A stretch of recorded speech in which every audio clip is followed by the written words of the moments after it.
As a teenager, I had the opportunity to travel through Europe. And it was fascinating to see the differences, to see the different languages and different expressions that were used, the different customs, different culture, even the different funny Coke bottles. The thing that really struck me the most, the thing that was most startling, was, and especially as an American teen, pre-9/11, the awareness of being unsafe. Any time in Europe we went to a Jewish institution, a Jewish building, there was a security guard outside. And as an American kid, I'd never seen that before. I had never seen a security guard anywhere really but the airport. And yet, every single place we went, every shul we went to, had an armed guard standing outside. In some places, I remember in Italy, they actually had their guns drawn, standing there outside the synagogue. And it was startling. We went to a restaurant in a JCC in Zurich.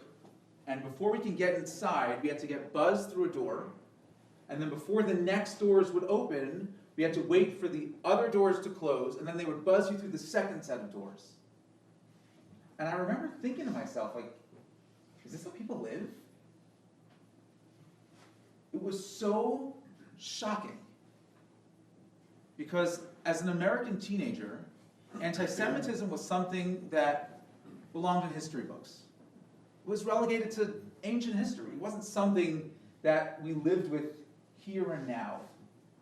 But now fast forward to the here and now. Today it's real, and it's bad. It's really bad. And it's no different than what I saw back in Europe. Right? They say half-jokingly, you can locate the synagogue by just looking for the police car outside.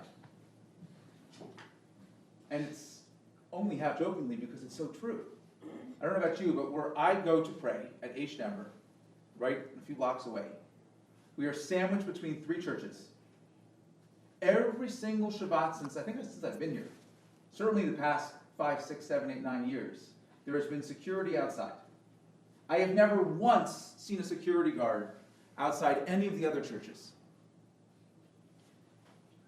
We see ad campaigns in major cities calling out anti-Semitism. Right? Jewish New Yorkers belong here, anti-Semitism does not. I don't know if any of you have seen some of the Jew Belong ads. This one you see over here is from Times Square. Massive ad that reads, "We're just 75 years since the gas chambers, so no, a billboard calling out Jew hate isn't an overreaction." And it's certainly not an overreaction. 63% of American Jews say they've experienced some form of anti-Semitism in the past 5 years. There were over 2,000 incidents of anti-Semitism last year. The second year in a row with over 2,000 incidents of anti-Semitism. And how many don't get reported? I don't know about you, but I am a very noticeably dressed Jew. When I walk home from shul on a Friday night, it doesn't happen every week, it doesn't happen all the time, but it has happened since I've been here in Denver, where people will drive by, roll down their window, and yell something at me, just because I'm a Jew, and I'm walking home from shul on Friday night. Just yesterday, a friend of mine comes over to me in shul. He says, "I hear you're giving a talk about anti-Semitism. I want to tell you what happened to me this week." He says he was sitting on a plane. Some guy waited until right before the plane is about to take off. As the plane is about to take off, he starts yelling all these anti-Semitic things at the guy, gets out of his seat, gets up and slaps my friend. He said, it didn't hurt too much, but he slaps my friend. What do you, imagine that's you, what do you do? So he, called the flight attendant button. The flight attendant said, "I can't do anything because the plane's taking off." He said he was so much more shocked, not at the crazy guy who was yelling and slapped him, but he said all the people around, in the row, behind the row, no one said anything. No one did anything. My point is, there are so many things that I've experienced in my own life, that I've talked to people who have experienced. And I haven't, again, and it could be that I'm wrong for not reporting, but I haven't reported any of those things. My friend didn't report that, which he probably should have. So that 2,000 number is probably way, way, way higher. 82% of Jews today in America believe that anti-Semitism has increased in the past 5 years. And I think if we surveyed those of you here in the audience and those of you who are watching at home, I think we would all agree with that statement. Anti-Semitism is on the rise. A lot of that sentiment, and a lot of the reason why we feel that way, is because of some of the larger national stories that have gained attention. I know for a lot of the shuls, they started getting security when? After the Tree of Life shooting. On October 27, 2018, in the Squirrel Hill neighborhood of Pittsburgh, 11 people were killed and 6 people wounded. In America. What was their crime? They went to shul on a Shabbos.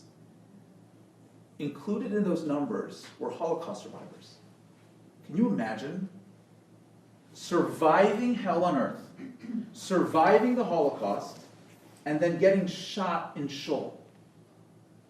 It's these big stories, the stories that make national news, that shake us up, that make us aware that we're not as safe as we'd like to be. But what about all the events that led to the shooting? The ones that we might look at as smaller incidents. The ones that don't always make the national news. The ones that maybe if it happened in your city, you heard about it, and then the next day you forget about it.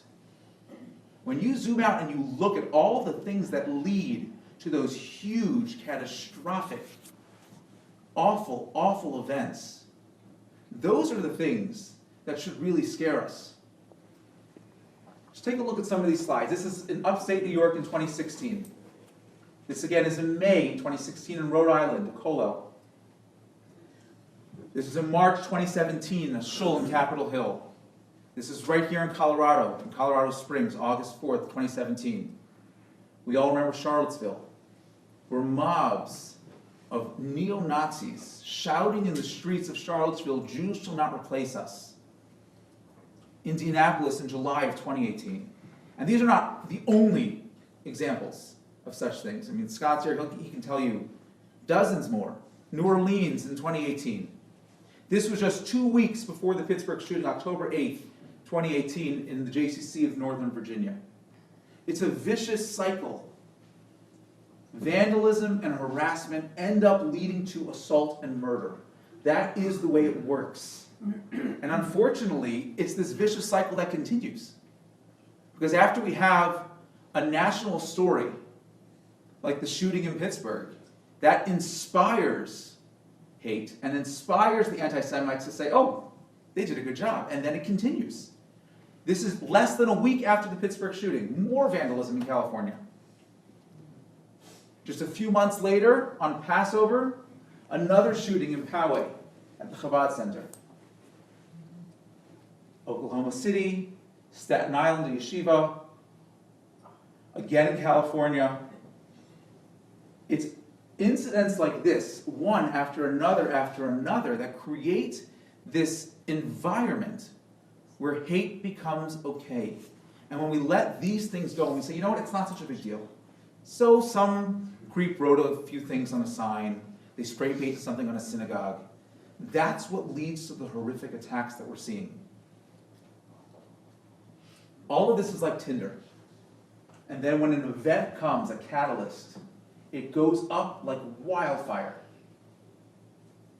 COVID. Now COVID obviously we know has nothing to do with the Jews.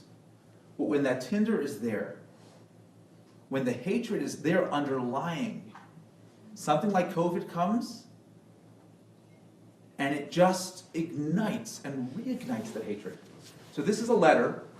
We actually got our own copy here at H-Denver, as in many institutions, explaining how every single aspect of the COVID agenda is Jewish. Basically, COVID is the Jews' fault. We caused it or we made it up. How did the Jews manage to make up COVID? Well, I'll tell you how. Just look at Twitter. We have tweets showing that Jews not only profit from the vaccine, but will exploit desperation by overcharging for it, limiting the availability. I know if you remember at the beginning when it was really hard to get vaccinated. Well, why was it so hard? Because the Jews were purposely keeping it to themselves to make up demand so more people would get it. It's a great scheme. Tweets showing that Jews are purposely spreading the virus. Anti-Semites claiming that Jews actually are the virus. If you see that clip over there of the woman with the yellow star, that's from Hatworks in Nashville, Tennessee. So the store was selling stars that basically said not vaccinated. And the idea was to make a parallel between mask and vaccine mandates and the yellow star that the Nazis made the Jews wear. This is what's going on. This is what's being shared on social media. This is what people are seeing. But nothing ignited the flame of anti-Semitism more than the clash of Gaza and Israel this past May. In the 2 weeks of fighting between Gaza and Israel, incidents of anti-Semitism doubled in the United States. Doubled. I'd like to give the Trevor Noahs of the world the benefit of the doubt and assume that they don't realize how damaging their words are. And our talk tonight is not about the Israel-Gaza conflict. We could have another talk about that at a different time. That's not our topic tonight. But when you have a group of terrorists who use children as human shields, and then we, as Americans, thousands of miles away, give into that PR machine, and we start talking about the imbalance of casualties and how many children were killed, all that does is encourage terrorists to use more children as human shields, because it works. If what they wanted was the reaction of the international community, that's exactly what they got. And that's what we're feeding them. So when someone like Trevor Noah gets up and he shares comments like that, I don't think he realizes how many lives are at risk. I'm talking about the lives of the Palestinian children who are now going to be used as human shields to protect the bombs and missiles of terrorists. I'm talking about Israelis. And as the chart shows us, I'm talking about Jews everywhere.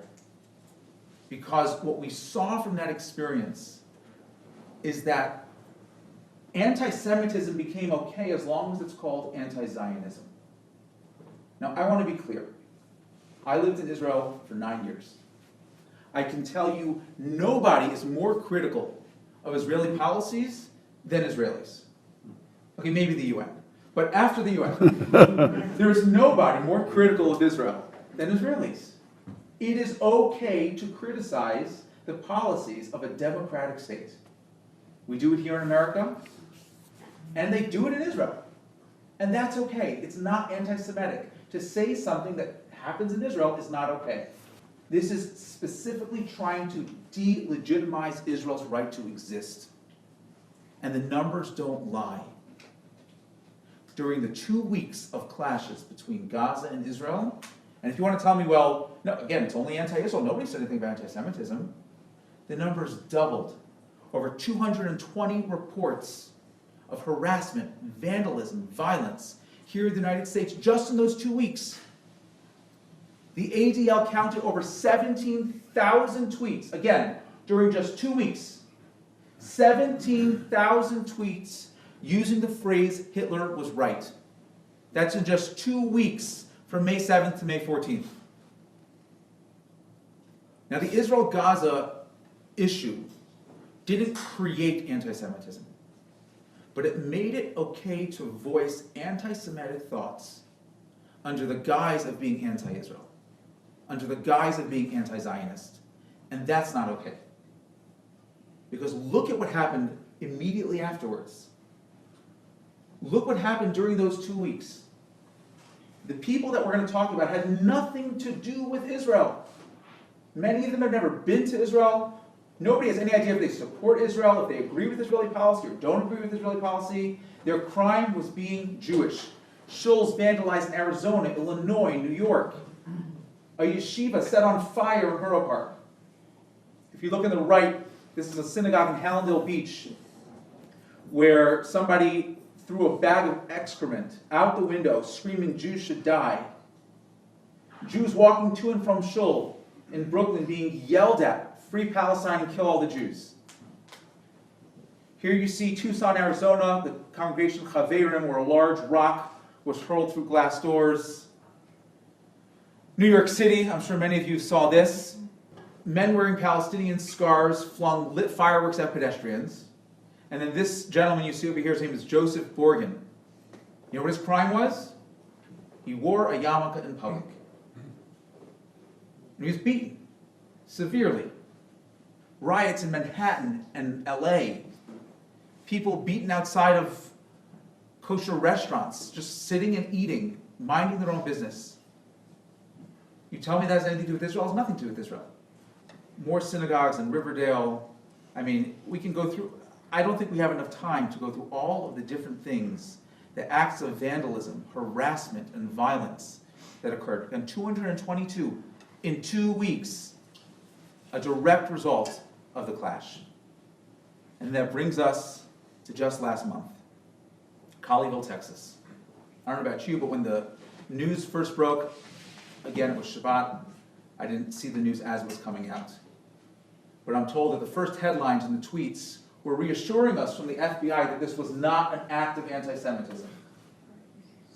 It took the FBI days to even call it an anti-Semitic attack, even though the gunman made it very clear what his intentions were. He said the United States only cares about Jewish lives. He didn't randomly go down the street and say, you know what, this looks like a good building to hold people hostage. It was premeditated. It was planned. And it was effective. You'd think after an incident like that, things would stop. But again, that's part of the vicious cycle. This was just, 3-4 weeks ago in Chicago? Multiple Jewish institutions, synagogues, kosher restaurants, kosher bakeries, all vandalized. And when we look at these stories again, when we look at it as a cycle, we should be just as terrified and scared when we see things like this than we are when there's a mass shooting. Because one leads to the other. That's how the vicious cycle works. Our mentality is always, I shouldn't say all of us, and I shouldn't say always, but I'll say it. Our mentality is to always think, you know what, things might be bad over there, but here we're safe. Here we're okay. And that false sense of security doesn't help us. I had people who, when we were doing this event tonight, and I asked them if they're coming, they said, it makes me too uncomfortable. I don't want to hear that kind of stuff. Not hearing it doesn't make it not exist. We like to think that we live in this perfect society. And I don't know about you and the way you learn American history, but when I learned American history, nobody talks about, we talk about the Thanksgiving feast and all the wonderful things that happened. Nobody talks about how we raped, killed, and pillaged all Native Americans. We don't talk about that part. And the same is true when you look at American history in the 1930s and 40s. When I look at these pictures, I would think I am looking at some sort of dystopian HBO special about what might have happened if history went a different way in the United States of America. But unfortunately, that's not what we're looking at. This is the German-American Bund rally held in Madison Square Garden on February 20th, 1939. That is Madison Square Garden, filled as packed as it possibly can be, with people who want nothing more than the destruction of the Jewish people. This is 6 months before the Nazis invaded Germany. This is as Hitler was completing construction of his 6th concentration camp in the United States of America. And 6 months after Kristallnacht. Yes. I mean, just to give you some perspective, where we think this was all just something that happened over there. This was a European problem, but here in America, everything was fine. No, it wasn't. Thank God nothing happened here in America the way it did in Europe. But we don't know what could have been. The hatred was definitely there. Do you see how many people are packed in Madison Square Garden, lining the streets of New York City in the Bun Parade, October 30th, 1939? People sending their children to Nazi youth summer camps all around the country. There wasn't just one. Right? What better way to spend your summer than imbibing Hitler Youth propaganda to learn how to hate Jews better? And it may start with Jews, but it never ends with Jews.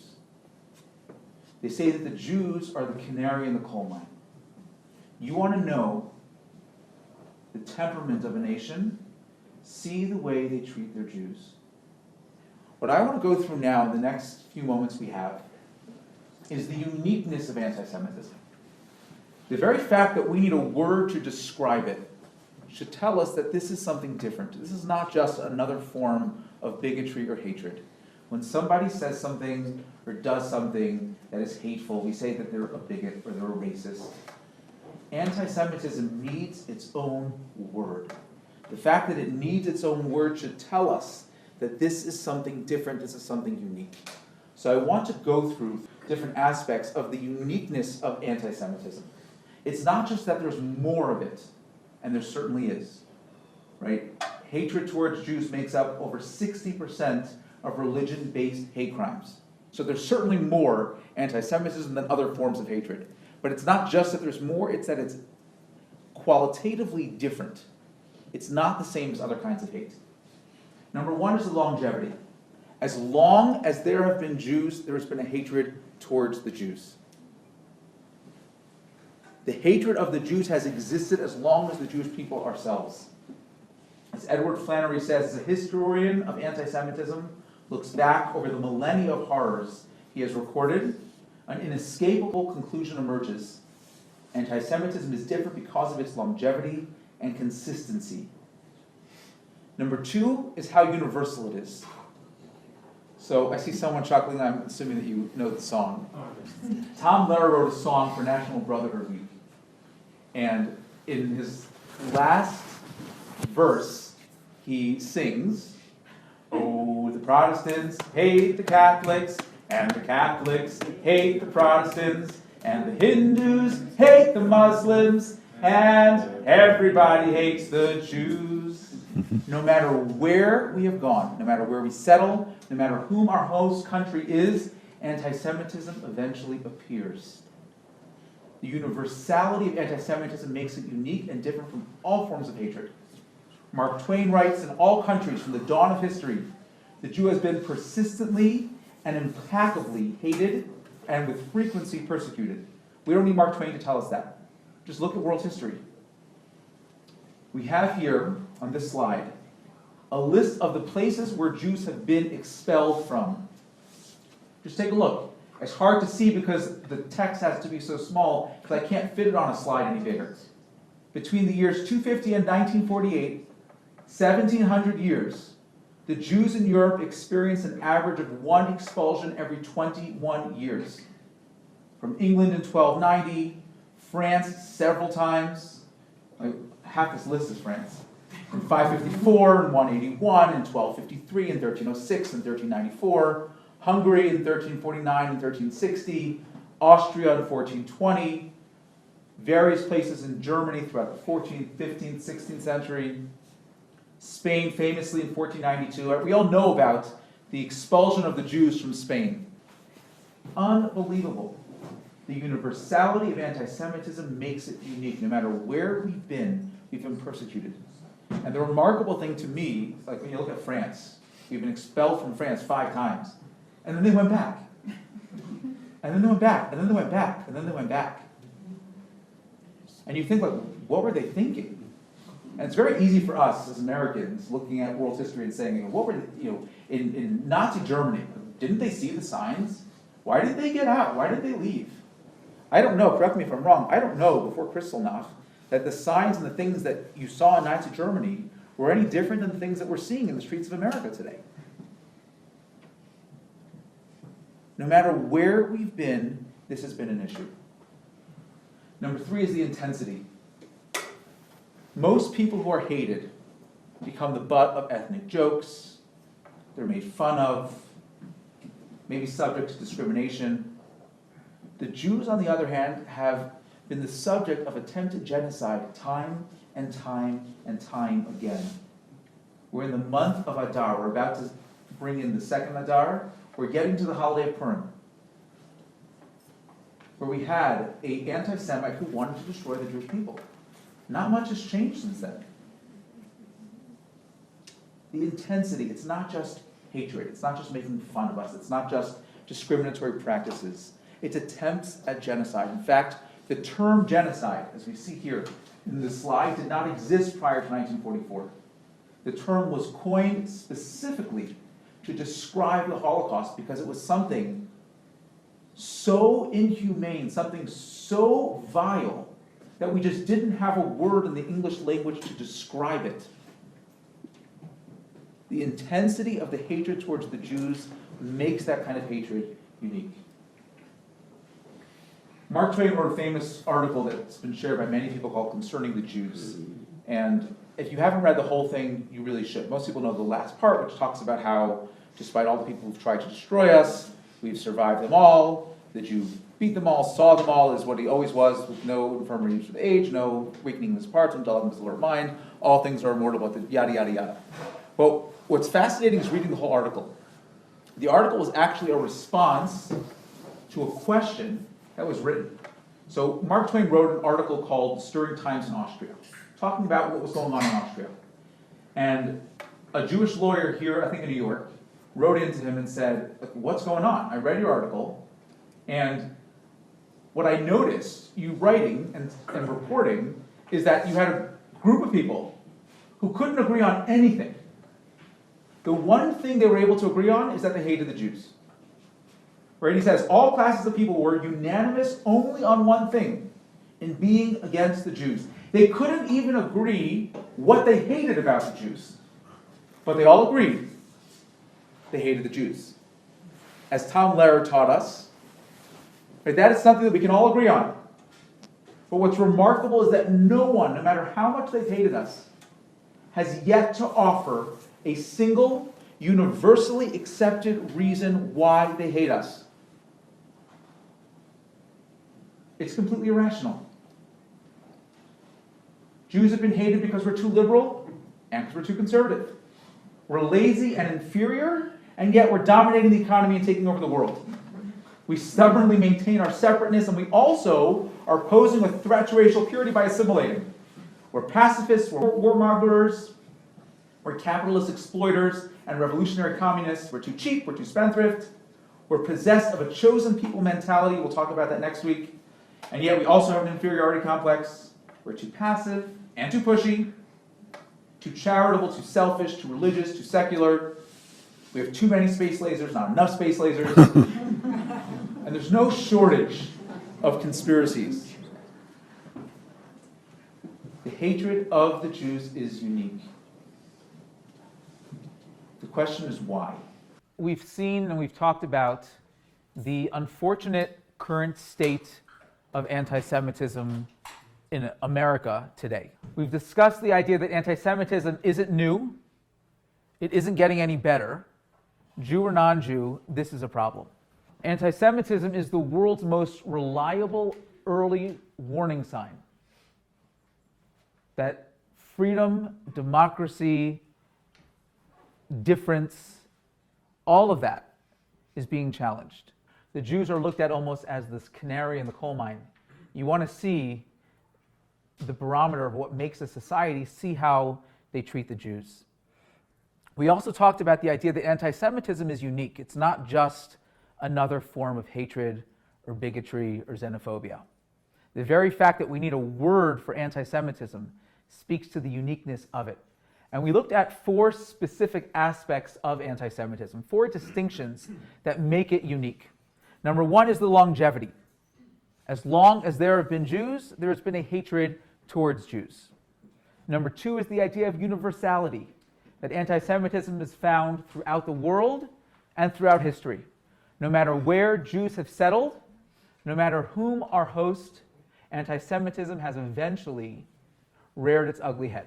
Number 3 is the intensity, that Jews are not just the butt of ethnic jokes We're not even only subject to discrimination and persecution, but time and time again, we have been the subject of attempted genocide. The intensity of anti-Semitism makes this form of hatred truly unique. And number 4 is the irrationality.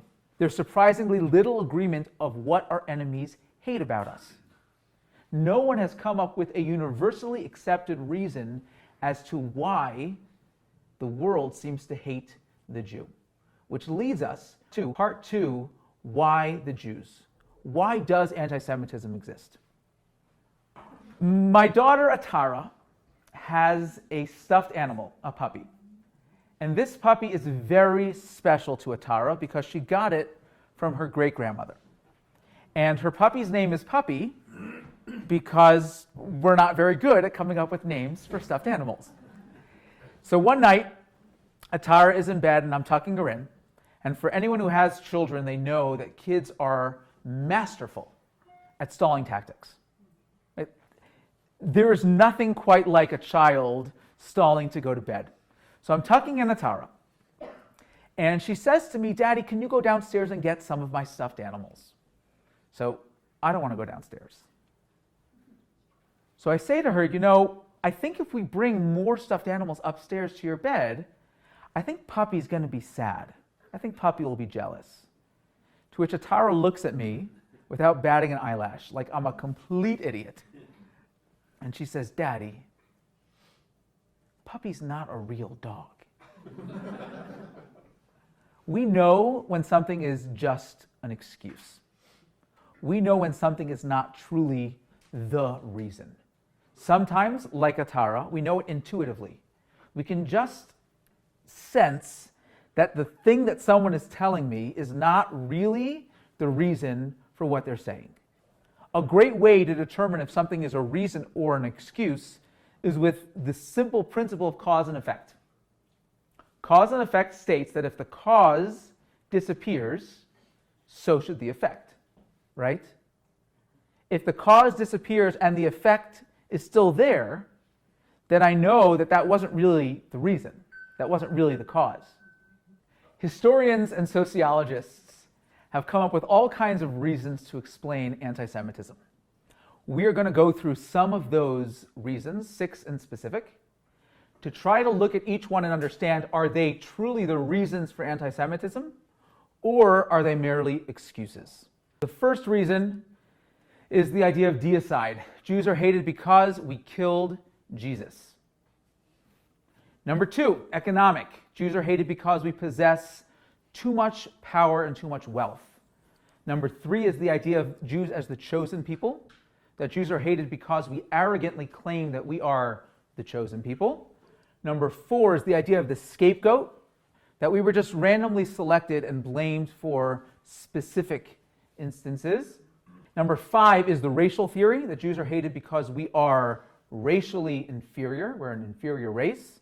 And number 6, because we are outsiders, the classic dislike of the unlike.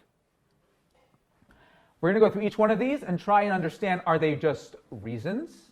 Are they actually reasons? Or are they merely excuses? So number 1 is the idea of deicide, that Jews are hated because we killed Jesus. Now, is that true? I don't mean, is it true that we killed Jesus? We didn't. I mean, is it true that that is the reason for anti-Semitism? A fourth of Americans believe that Jews were responsible for killing Jesus, but that doesn't necessarily explain if that is the reason for anti-Semitism. Apparently, I have not seen them inside, but the Gospels of Matthew and John and Mark all specifically say that the Romans killed Jesus, and we did not.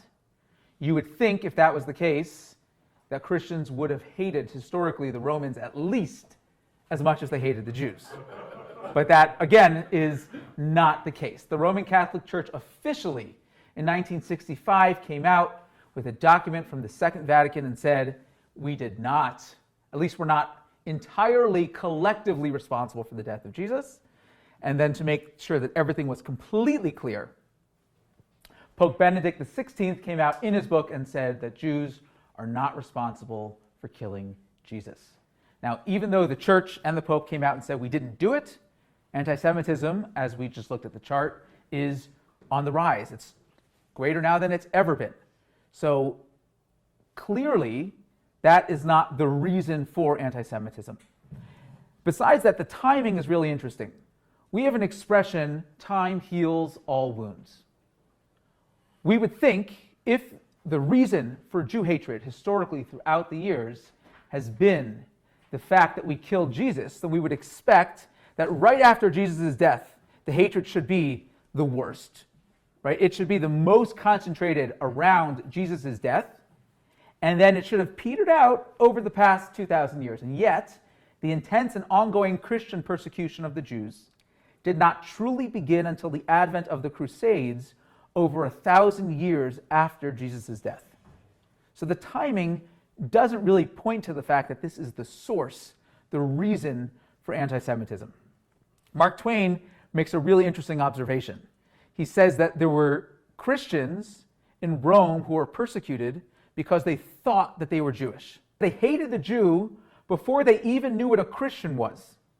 May I not assume then that the persecution of Jews is a thing which antedates Christianity and was not born of Christianity? Right? If they hated us before they even knew what a Christian was, clearly Christianity and the death of Jesus and the killing of Jesus could not be the source of historic anti-Semitism. As an aside, and I don't mean this at all tongue-in-cheek, or I really don't mean this, I really never understood the idea of hating us because we killed Jesus. My understanding, again, and I will admit my understanding of Christianity is very limited, but I would think if the whole religion is based on the fact that Jesus died for our sins, then if Jesus wasn't killed, the whole world would still be eternally damned, and whoever killed Jesus, which again, just to clarify, was not us, did the world, and especially the Christian world, a favor, right? They were the ones who facilitated Jesus dying for everyone's sins, without which we would all be eternally damned. But that is an aside. We can't move on to number 2 without at least mentioning and talking a little bit about the blood libel. In 1144, in Norwich, England, there was a boy named William.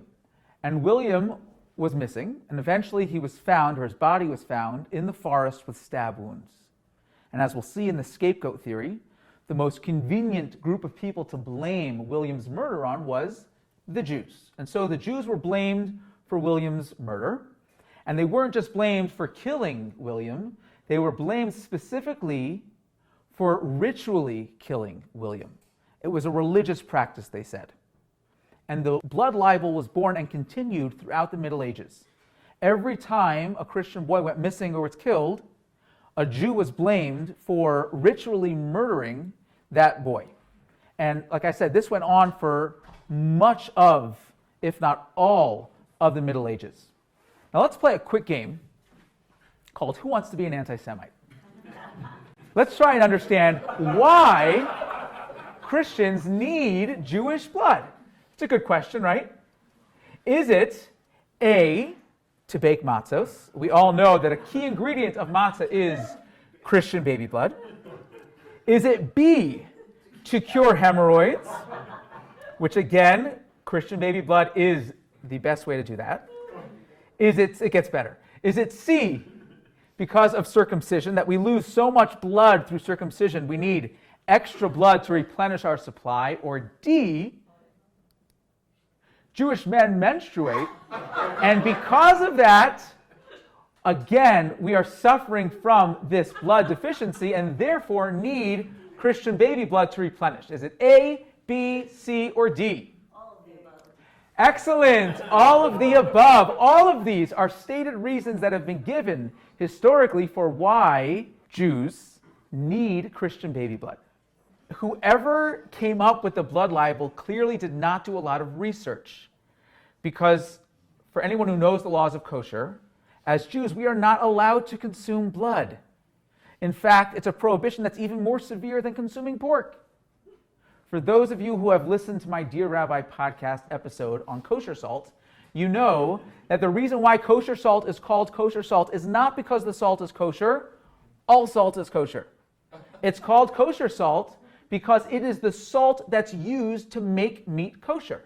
Because one of the ways that we make meat kosher aside from ritual slaughter is to make sure that there is no blood.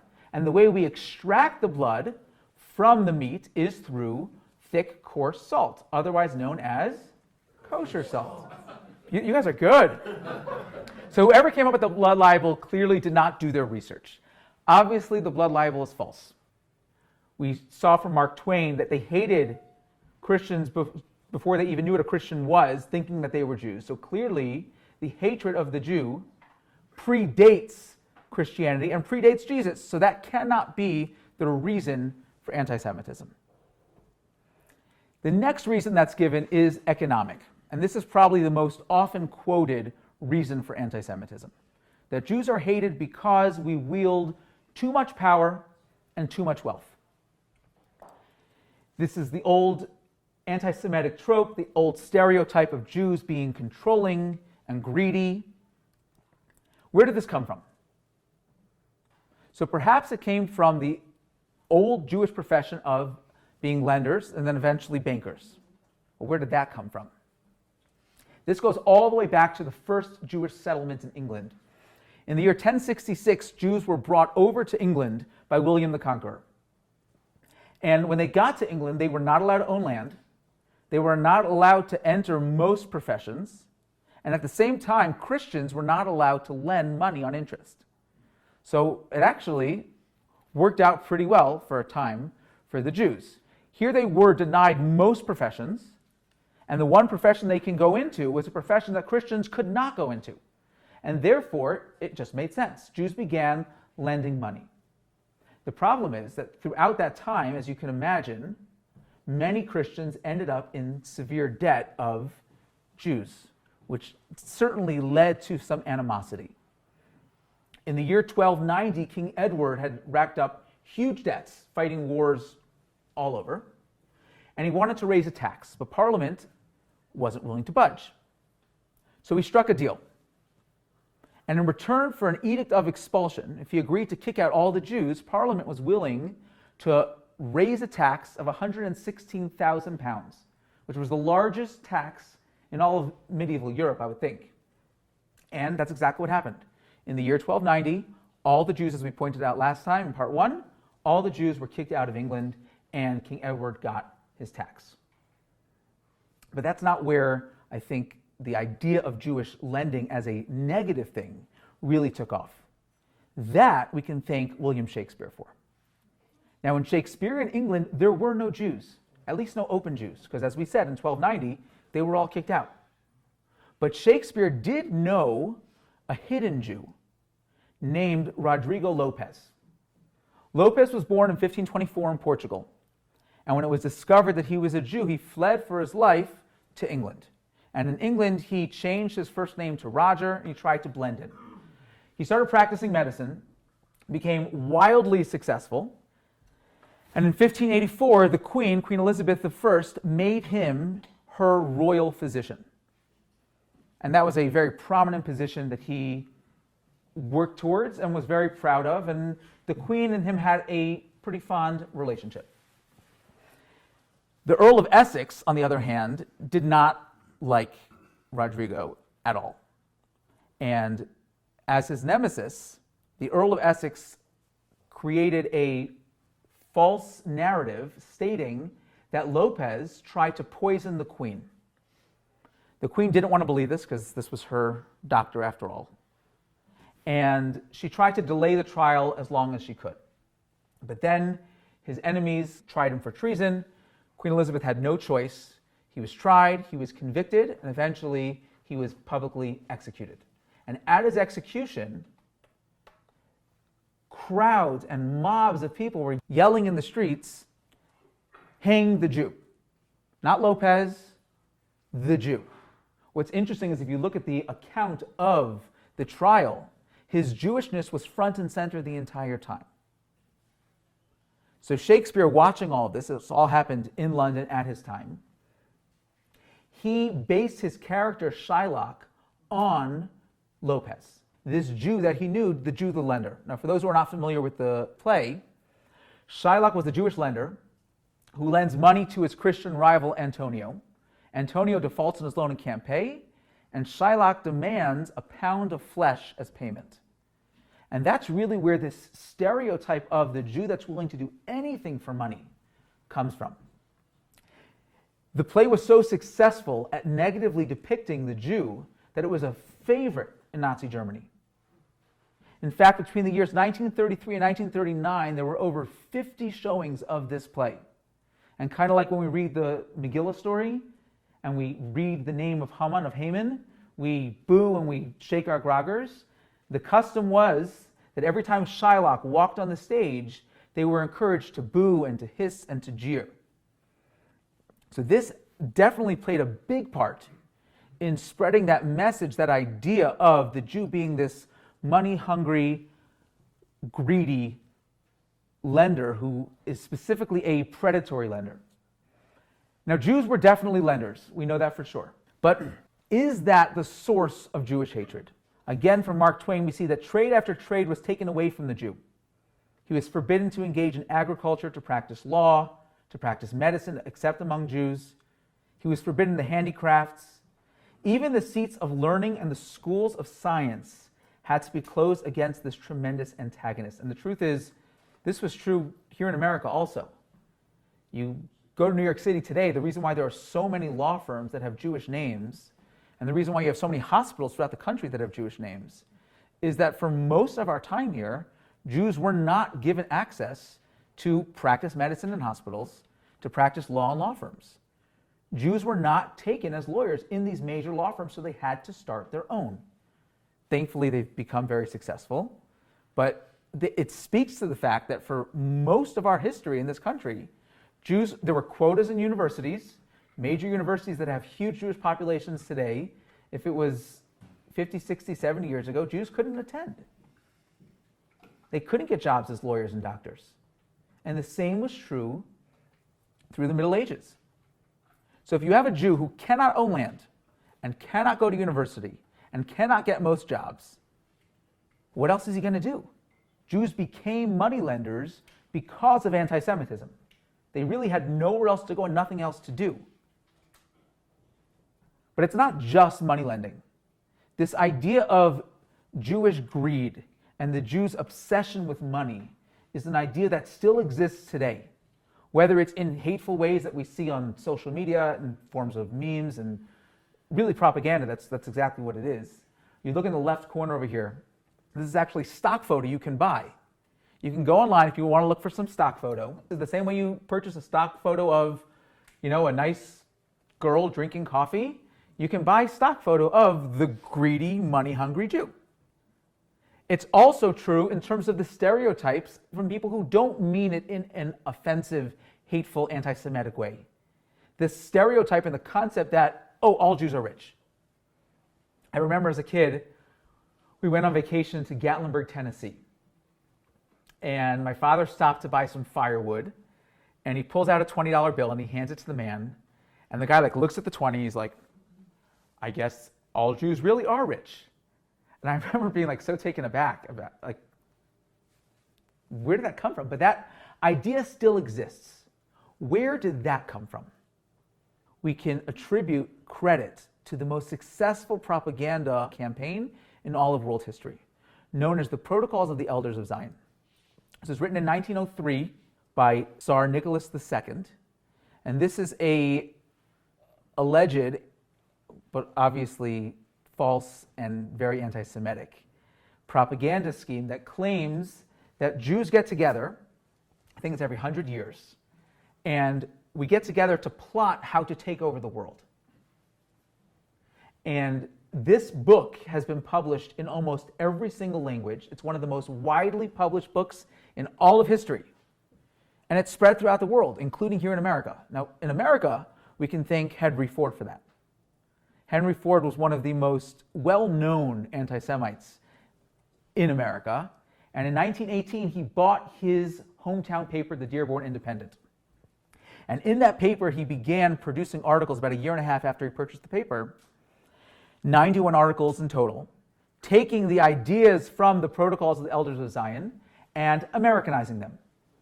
explaining how the Jews have this conspiracy to take over America and how they're slowly infiltrating every aspect of American society.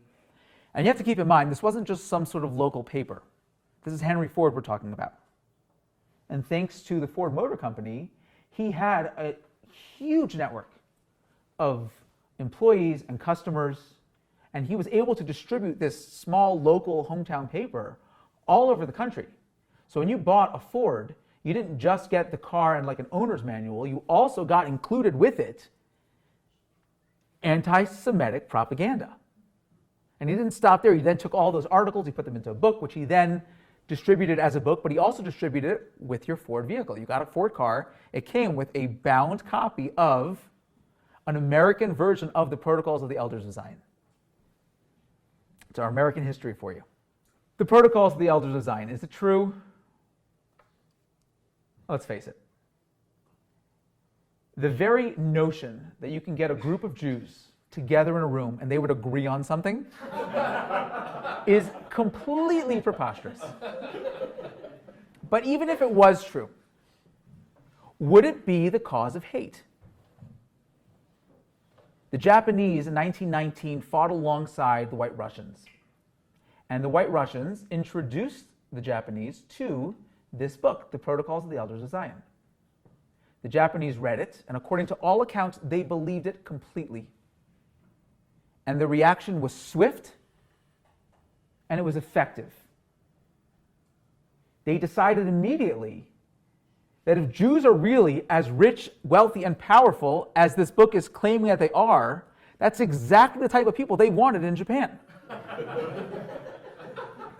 I'm not even joking. They developed what was called the Fugu Plan, which was a plan to try and get Jewish settlement in Japan, because if they're really this wealthy and this powerful, we want them on our side.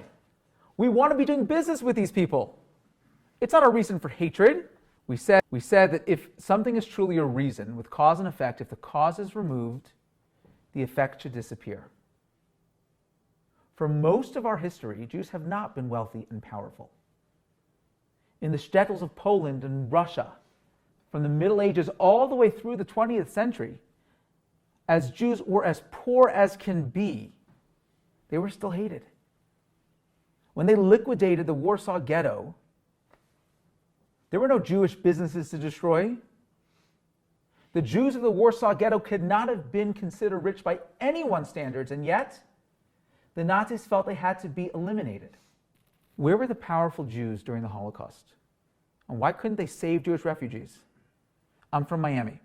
And for those who know what this picture is on this slide, you know this is a very infamous part of Miami Beach history. This is a boat known as the St. Louis. It came to American shores carrying 937 refugees running away from Nazi Germany. And they got to U.S. shores. Can you imagine? You're running for your life away from Nazi Germany. You saw what happened with Kristallnacht. You saw all the things that were happening, and you somehow made it onto a ship. And you can see American shores so close you can touch it, you can smell it, you can feel it. And you know what the U.S. Coast Guard said? That's it.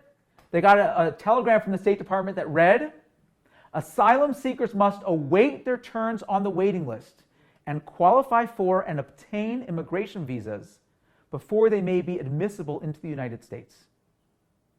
The Coast Guard wouldn't even let them stay on the ship. Forget about letting them off the ship onto American soil. They wouldn't even let the ship stay at the dock. And you know what happened? They were sent away.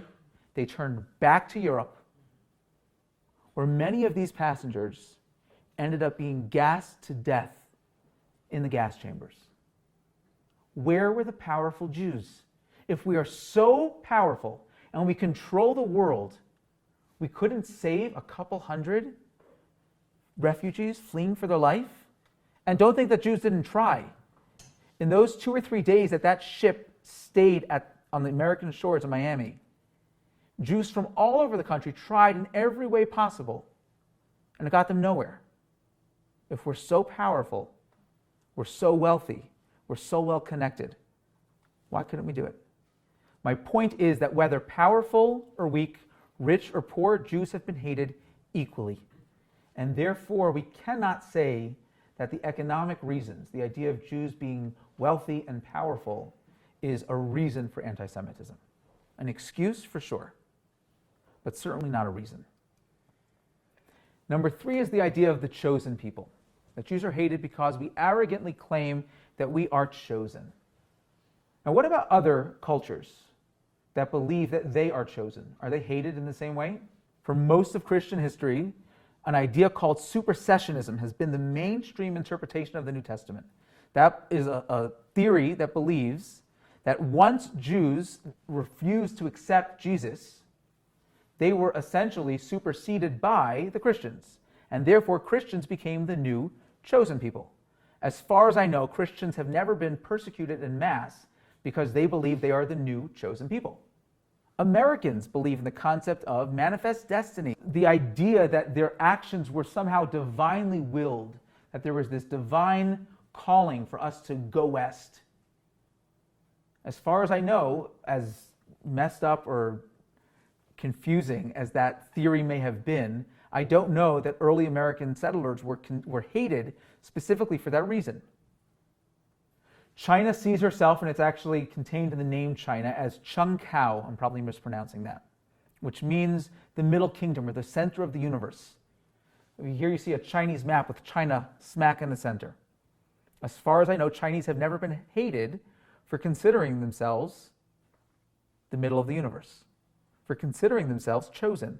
Rastas apparently believe that King Solomon had a baby with the Queen of Sheba, who fathered the monarch, the line of Rastafarian kings, and as a result of that, they are the chosen people. I've never once, first of all, I never heard of that idea until I saw it, but I also never heard of hatred towards Rastafarians specifically because they believe that they're chosen. And if we take a step back, what does it even mean when we say that we are the chosen people? And that is a Jewish concept. The idea of the Am HaNivchar, the chosen people. But what does that truly mean? It doesn't mean so much that we are chosen and that we feel like we are better as a result. We are the chosen people not because we are chosen. We are the chosen people because we chose. Nobody ever said it better than William Norman Ewer. He said, "How odd of God to choose the Jews. It's not so odd. The Jews chose God." We believe that our ancestors chose a relationship with God. And as a result of that, God gave us a mission. And as Jews, we have a unique mission in this world. We are, as Ken Spiro calls us, the God Squad. Our job is to be God's PR firm. We're not doing the best job right now. But our job is to be God's PR firm and to bring godliness into the world. And as a result of that mission, God said, your mission is too important and you're going to be here forever, whether you want to be or not. And as a result of that, we have sealed a covenant with the Almighty where we are going to be an eternal people. And despite all the things that have been thrown at us and the fact that we should not be here according to anyone's standards, we are. And that's part of that covenant. But it doesn't make us better. Anybody who wants to join that covenant, anybody who wants to join that mission is welcome on board. And with that said, we don't go out of our way to proselytize. We don't go looking for converts. You know why? Because we don't believe that anyone needs to be saved. We don't believe you need to be Jewish to be a good person. As far as I know, we're the only culture that has a calendar system that doesn't begin like the calendar that we use that begins from Jesus or from Muhammad or for any character in Jewish history. Our calendar system doesn't begin from Moses or from going into the land of Israel or from building the temple. Our calendar system begins with Adam. Adam wasn't a Jew. Because we don't believe it's only about the Jews. We don't believe that if you don't believe the things that we do, you're eternally damned. You're not.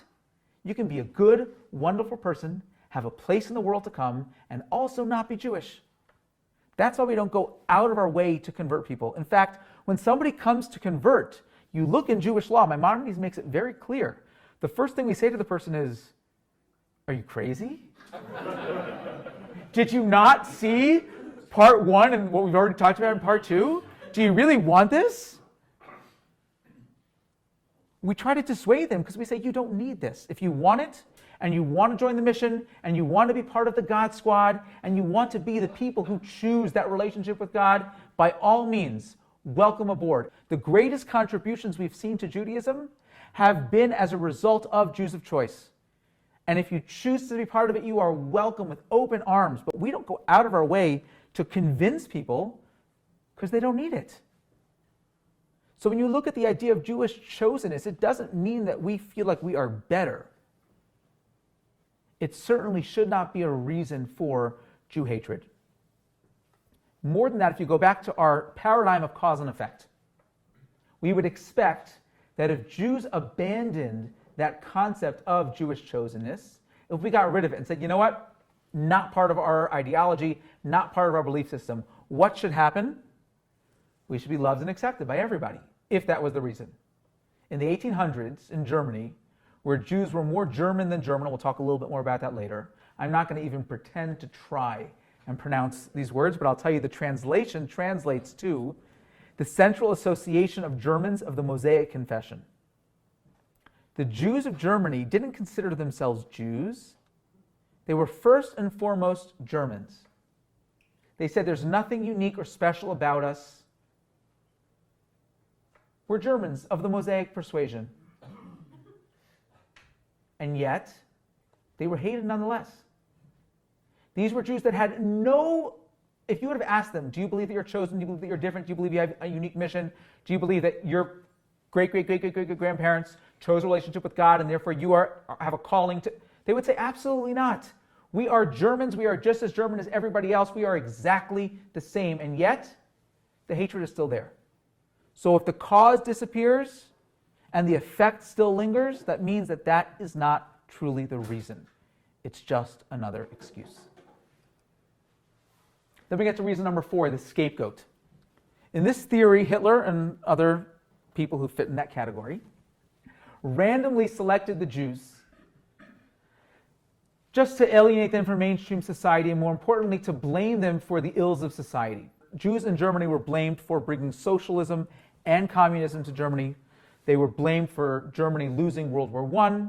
They were blamed for all the economic problems of the 1920s. And Hitler, like all good dictators, needed to find someone to blame for all the world's problems. Rabbi Sachs says, I think powerfully and beautifully, he says, if you look at a country and their response to challenges, and you see the way they respond, it tells you about that society. If the society says, what did we do wrong? Then that is a society that can build and learn and grow from that experience. But when the society says, whose fault is it? That's where you get this concept. But there's something inherently flawed with the scapegoat theory. Yes, the Jews were definitely scapegoated, if that's a verb, it is now. The Jews were definitely scapegoated for all the problems in Germany and throughout history. We saw with the blood libels and other such things. But it can never be the cause of anything. Because imagine, if you will, that Hitler said, you know what? All the economic problems that we're facing, and the introduction of communism and socialism and all the ills of society, you know whose fault it is? The redheads. That wouldn't have gone anywhere. Because a prerequisite for a scapegoat is somebody that they already want to hate. If Hitler would have said it's the redheads' fault, it wouldn't have gone anywhere. They would have just said, you're crazy. But if he blamed it on somebody who was already hated, that could work. So the scapegoat theory is really just a barometer to show you how much anti-Semitic hate already exists. If it already exists, then it works as a scapegoat. If you're not already hated, it just doesn't work. So that can't be the cause of anti-Semitism. It only shows us how much latent anti-Semitism already existed at the time. Because the Jewish people are the people that people love to hate. The hatred was already there. Why? Hopefully we'll get to an answer at some point tonight. That leads us to number 5, racial theory. Now, Whoopi Goldberg got into a lot of hot water lately over race and the Holocaust and Jews, and with her comments on The View, and I think she made matters even worse on Colbert when she said, let's be truthful about it. because the Holocaust isn't about race. I don't think that's anywhere near as bad as the stuff she said later on Colbert. She said, how could it be about race when you're fighting against each other? I don't have to go back to the slide of the Jews in the Warsaw Ghetto to tell you that we were not fighting against anybody. This was not, as Whoopi Goldberg would like us to believe, two groups of white people who couldn't share their toys and were fighting. This was something a lot deeper. But it did spark some interesting conversations. Are Jews a race? Now, she was completely wrong in saying the Holocaust was not about race, because Hitler could not have been clearer. It was all about race. And that's why there was so much backlash, people condemning her and talking about all the reasons why what she said was wrong. Because the Nazis had this racial pyramid with the Aryans on top, and the Jews didn't even make it onto the pyramid. To quote the Nazis, the reason for that is, they said, including Jews on that pyramid would be the same as inviting a cockroach to join you at your dinner table. Because we were a race, we just weren't a human race. And they made that very clear. September 15th, 1935, you can actually see the date on the bottom right over here. The Nazis passed the Nuremberg laws, which defined Jews very clearly by race. How Jewish were you was determined by how many Jewish ancestors you had. And even if you had a Jewish great-grandparent, you were Jewish. Now, the reality is, this is a complicated thing to talk about. You know, Whoopi Goldberg said race has to do with skin color and Jews are white. No, we're not. There are millions of Jews of color throughout the world. In fact, in Israel today, the majority of Jews are not what we in America would consider white. The majority of Jews in Israel today are Jews of color, whether they're Yemenites, Ethiopians, Sephardic Jews, converts from every single race and creed known to mankind. And like we said, because we accept converts, people can and have joined from literally every race on earth. So what makes somebody Jewish? It's very complicated. If you have a Jewish mother, then you are Jewish, regardless of what you believe. If you convert to Judaism, you are now Jewish, as will your children be, even if you no longer practice and you don't believe in the tenets of Judaism. A Jew who converts to Christianity, Jews will still consider those people to be Jewish. So we're not really a race. We're really not, because despite what Whoopi Goldberg thinks, there are Jews from literally every single race on earth. So there's no way, even though the Nazis may have said that it was all about race. If Hitler would have seen a Jew, these are all Jews, by the way. If Hitler would have met one of these Jews, he would have hated them just the same, and they would have been in the gas chambers along with all of the white-skinned white Jews. The racial theory is inherently flawed because, not that I'm trying to give Whoopi Goldberg any credit, we're not a race. The Holocaust was absolutely about race. But I think more of an excuse than anything else. That there was already this deep-seated hatred, and the easiest way to pin one group versus another is to make up laws where they would start measuring heads and measuring nose and determining what is the proper race and the race that deserves to live, the survival of the fittest socially, versus the races on the bottom and the bottom and the bottom, until we have the Jews not even on the pyramid. Finally, we get to number 6, the idea of the outsider. That Jews are hated because we are different, the dislike of the unlike. We're different. And you can't deny, throughout history, Jews have always been different. Our hearts have always been connected to Israel, to the Promised Land. We eat different foods. We have different practices. We are the ultimate outsiders. But is that the cause of Jewish hatred? If it is, then we would expect the answer, the solution to anti-Semitism should be assimilation. And it's logically it makes sense. Logically, assimilation makes complete sense. They hate you because you're Jewish.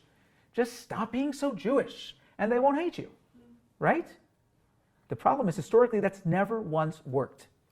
Before we can talk about this quote, I want to just give a little introduction. So Kiddush is the ritual we do on Friday night as we bring in Shabbat. At the end of Shabbat, we have another ritual called Havdalah, which is kind of saying goodbye to Shabbat. But if you look at the actual words Kiddush and Havdalah, they mean something very similar.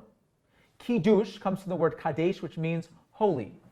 But the Jewish concept of holiness, and what the word literally means, is to be distinct, separate, unique. That's what the word Kiddush literally means. Havdalah, to be mavdil, means to separate between one thing and another. So Rav Chaim of Volozhin famously said, if the Jews don't make Kiddush, their enemies will make Havdalah. What he meant by that, the plain words is Kiddush, Havdalah, you don't make Kiddush, they'll make Havdalah, very cute. But what he meant was, if the Jews do not understand and recognize their uniqueness, if we don't differentiate ourselves, if we are not proud of who we are as a people, our enemies will remind us. In the 1800s, Jews in France and Germany and all the enlightened countries were more French than the French, more German than the German. They said things like, Berlin is our Jerusalem, Germany is our fatherland. These were Jews that finally, after so many years of persecution, were able to shed their foreign dress and shave their beards, and they were accepted with arms open wide into universities and into jobs that they never were allowed into.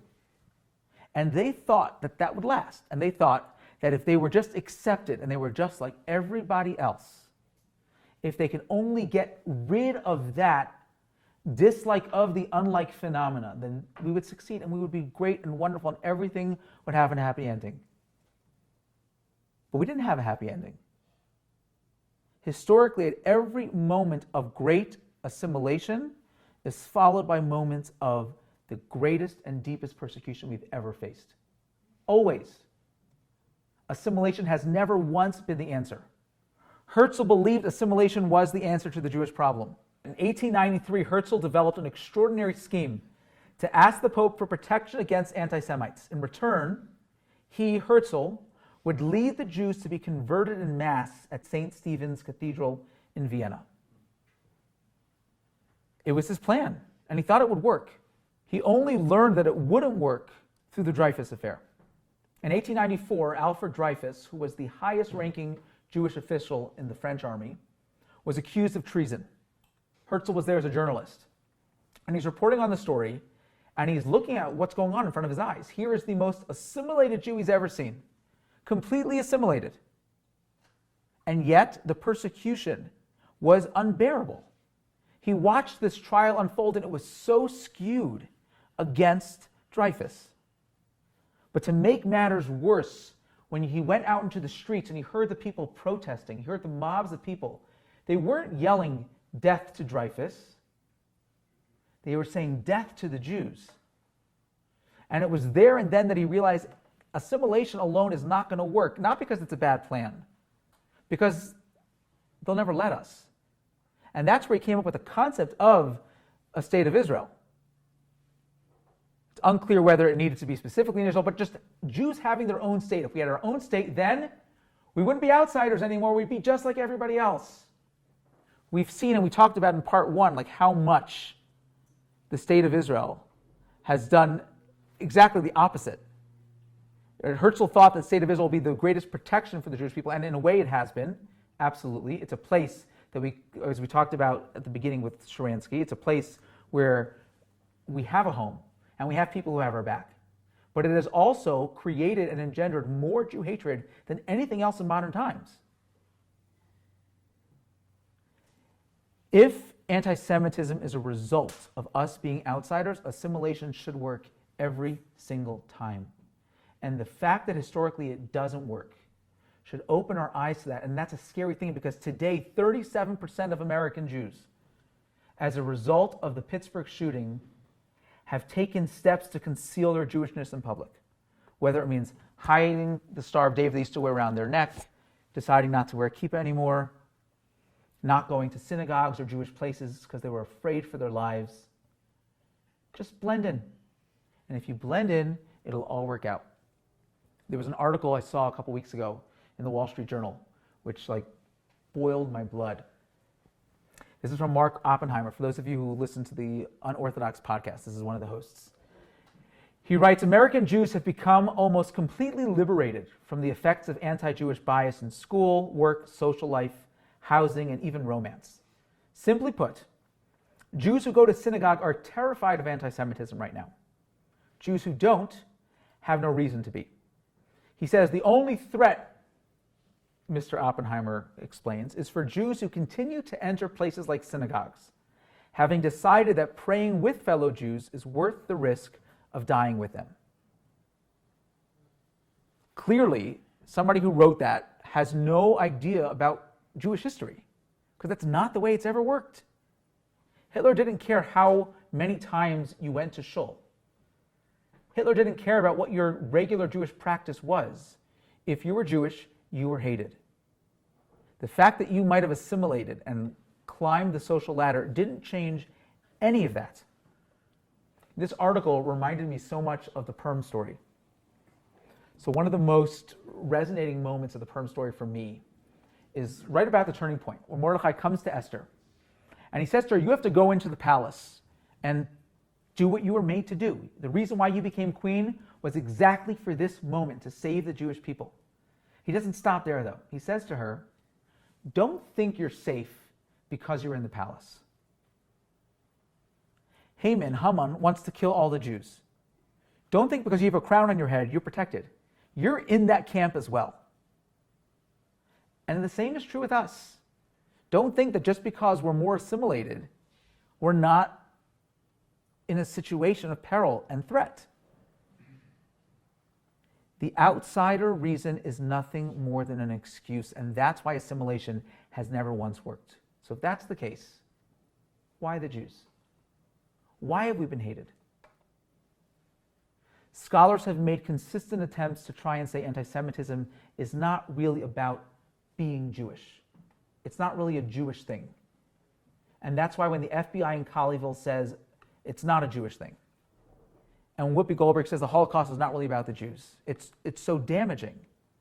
Because if you look at this quote from Dr. Deborah Lipstadt, who is arguably the expert on anti-Semitism, she says, anti-Semitism is not the hatred of people who happen to be Jews. It's hatred of Jews because they are Jews. That is what anti-Semitism is about. The problem is Jewish, and the solution is Jewish.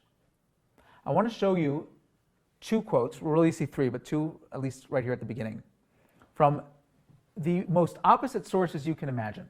I don't think you can get two people that have more different opinions and more different personalities, and yet they came to the same conclusion, which is the same conclusion that our third source is going to show, to why it is that the world hates the Jews. The first source says, it might even be a religion from which the world and all peoples learn good, and for that reason and that reason alone do we now suffer. We can never become just Netherlanders, or just English, or representatives of any country for that matter. We will always remain Jews. Our second quote, Providence has ordained that I should be the greatest liberator of humanity. Conscience is a Jewish invention. It's a blemish like circumcision. My task is to free men from the dirty and degrading ideas of conscience and morality. The first quote is from Anne Frank, from April 11th, 1944, 12 years old. And she makes a point of stressing that Jews have some special value to give the world, and it's specifically because of that they are hated. And Hitler says the same thing. Hitler had a clearer understanding of who the Jews were and what the Jews have contributed to the world, more so than I would argue to say most Jews have today. Crystal clear understanding of who the Jews were. And he saw himself as the great liberator. He is here to liberate the world from moral conscience that the Jews poisoned everybody with. And that's the truth. Jews are hated not because we're bad, but because we persist in reminding the world of what it means to be good. The anti-Semite is a man who is afraid of his own consciousness, of his liberty, of his instincts, of his responsibilities. Anti-Semitism, in short, is a fear of the human condition. Hitler and Anne Frank both picked up on the same reason the Talmud gives for anti-Semitism. Keep in mind, this is written over 2,000 years ago.